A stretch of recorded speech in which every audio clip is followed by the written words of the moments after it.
NAMM 2024 here at the Anaheim Convention Center, KUCR, University of California, at the Nektar booth. Nektar is important. Why? What kind of products are you making? We specialize in MIDI controllers that have complete control of your DAW.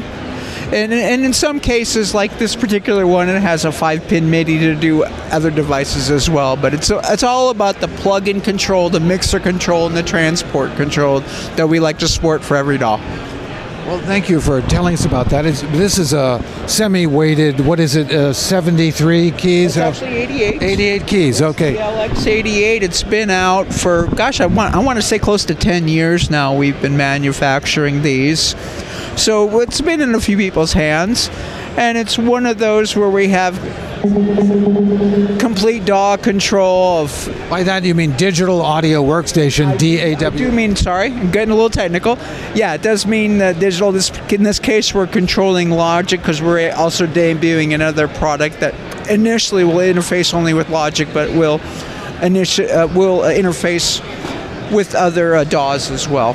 So, and you make it easy when someone buys this product because you have templates created for a variety of DAWs, and they'll just... I call them templates, that's fair. Yeah, they're little support files that you download from our website once you register the product. You put in what DAW you're using, in this case Logic, and then what version of the operating system, and it spits out in your account the file that you need to download to run Logic or Cubase or whatever the ones we support, which is most of the major ones. So you buy the keyboard, you download the support file, and you're instantly in the DAW and working. For the most part, yeah. For the most part, in theory, we like to say yes, but of course, I'm in tech support, so you run across the few that there needs some tweaking. Others that need some tweaking or need some support and get set up, or But yeah, it works pretty good for the most part. May I play it a bit? You may. All right, let me do. Of course.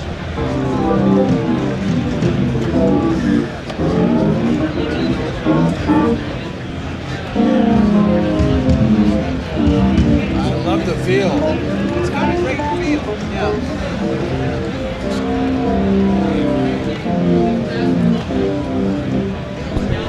Yeah, it's a semi-weighted keyboard, so you got a little bit of the piano action, but it's light enough that you can do synth stuff on, little synth runs like you're doing there. Yeah, so you can slip and slide and move around and be great for a number of different instruments. The feel, I think, would lend itself very well to like a Hammond organ, something like that. Oh yeah, definitely. Like that. Different instruments. So you have another product here. What is it? Now this is the one we want to get the word out because it's a brand new channel strip controller. Initially it only worked for Logic, but we will be expanding via software to the different Cubase and Reaper. I know our plan for sometime next year. And we'll get to all of them eventually, except for maybe Pro Tools, because of licensing they're a little harder to work with, but we're going to try, And what this does is give you complete control of your DAW here. Sorry. Gives you complete control of your DAW with these transport buttons. Your standard play. You've got a way to move through markers with these fast forward and repeat buttons. And then using this encoder knob, you can quickly navigate through different tracks and different markers. And like, for instance, if I could get you to hold this, take 2 hands. I can navigate through my project markers. As you can see, there's quite a few. Just by rotating that knob, and it goes quickly to where I want to go. Same thing, it's got up and down features that follow this cursor here. Now, if I want to go, say, 10 tracks up, I can do that. All I have to do is press either the up or down, doesn't matter.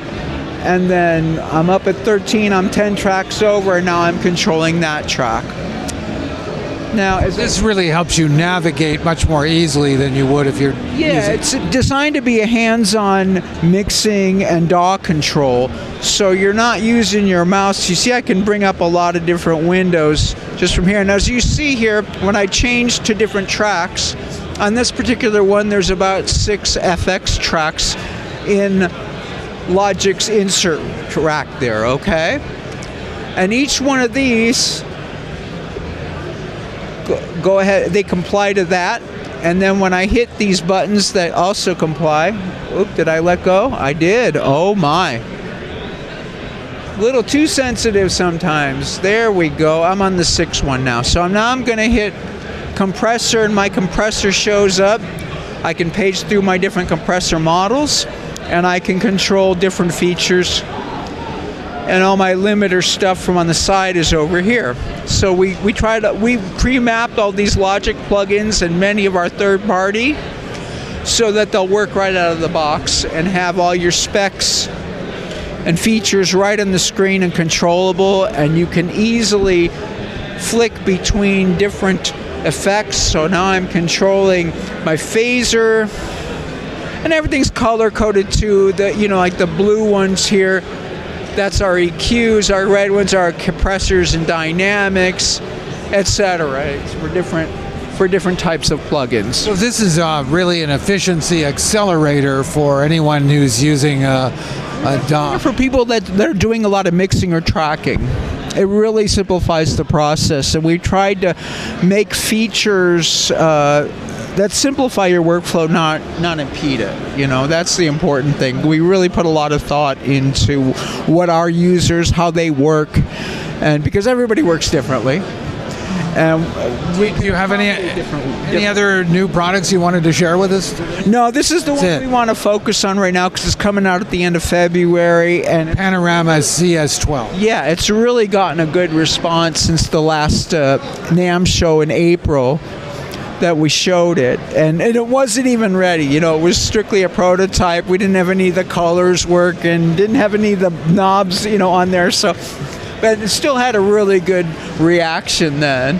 So we've been really happy with the people seeing it with the gas and brakes working now, And there's just so many darn features because, like I said, we got all the stuff pre-mapped in Logic and most of the third party that people use. But some people don't work that way. Some people want the mapping, and some people are like, oh, that's too many menus and all that. I just want to grab a parameter and control it and move on. And there's a way to do that. So normally this motorized fader will control your track volume, as you can see here. But I can assign it to another parameter by using the select button. And then all I have to do is click on, there it is, click on one of the ones I want to select. And now you see the fader grabs control and is now being controlled from the fader. I can do that with any of the buttons too, same way. And if I want to do another one, it's already on and I can do it, bam. You just do a lot of stuff on the fly. It's really easy, it's really intuitive and quick. Well, Debra, thank you from Nektar. You're welcome. Thank you for sharing this with us today. Taking the time here and helping promote the product. We appreciate that. Well, Nektar has a very good reputation, and we just wanted to... Oh, we do? That's great. Thank you so much. Yeah, you've been around a while.